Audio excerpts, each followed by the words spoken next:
അയ്യ ഇറുക്ക. ആമാ സാർ. നമസ്കാരം സാർ. സാറിനെ കണ്ട് അവസാനമായിട്ടൊന്ന് അപേക്ഷിക്കണമെന്ന് വിചാരിക്കാൻ തുടങ്ങിയിട്ട് കാലം കുറയായി. ഒരബദ്ധം പറ്റിപ്പോയി. എങ്ങനെയെങ്കിലും എന്നെ ഒന്ന് തിരിച്ചെടുക്കണം. സാധ്യമല്ല. അയ്യോ, അങ്ങനെ ഒരു അവസാന വാക്ക് പറയരുത്. ഞാനൊരു തീരുമാനമെടുത്താൽ അതിന് മാറ്റമില്ലെന്ന് തനിക്കറിയാമല്ലോ. അപ്പൊ സാറ് തീരുമാനിച്ചു? തീരുമാനിച്ചു. അല്ല, എനിക്കറിയാൻ മേലാത്തോണ്ട് ചോദിക്കുക. താനാരുവ? നാരായണോ കൂരാണോ? ഒന്ന് പോവുക. തനിക്കൊരു വിചാരമുണ്ട് താനേതോ കോപ്പിലെ വലിയ രാജാവാണ്. താനൊരു പുല്ലുമല്ല.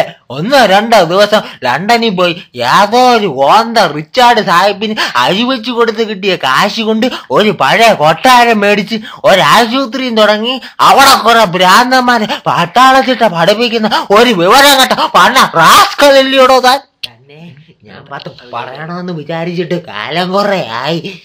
താനൊക്കെ മറ്റേച്ചിട്ടാണ് ആളല്ല, മിലിട്ടറി. പക്ഷേ ഞങ്ങൾ ജോലിക്കാരെ ചിട്ട പഠിപ്പിക്കുന്നതിന് മുമ്പ് താൻ തന്നെ മോളെ നിലയ്ക്ക് നിർത്തണം.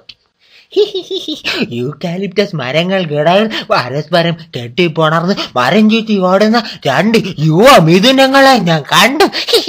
തന്റെ സ്വന്തം മോളും തന്റെ ആശുപത്രിയിലെ ആ വാട്ടനും. അനാവശ്യം പറയരുത്. അവരുടെ ആവശ്യം താന് ഞാൻ ആവശ്യമായിരിക്കും. ഞാൻ കണ്ടതേ പറഞ്ഞുള്ളൂ. തന്നോട് മാത്രമല്ല, ഈ നാട്ടിലുള്ള എല്ലാവരോടും ഞാനത് പറയുകയും ചെയ്യും. ഇനി ഒരു മൈക്കും സൈക്കിളും എടുത്തോണ്ട് ഞാൻ ഇറങ്ങാൻ പോവാ.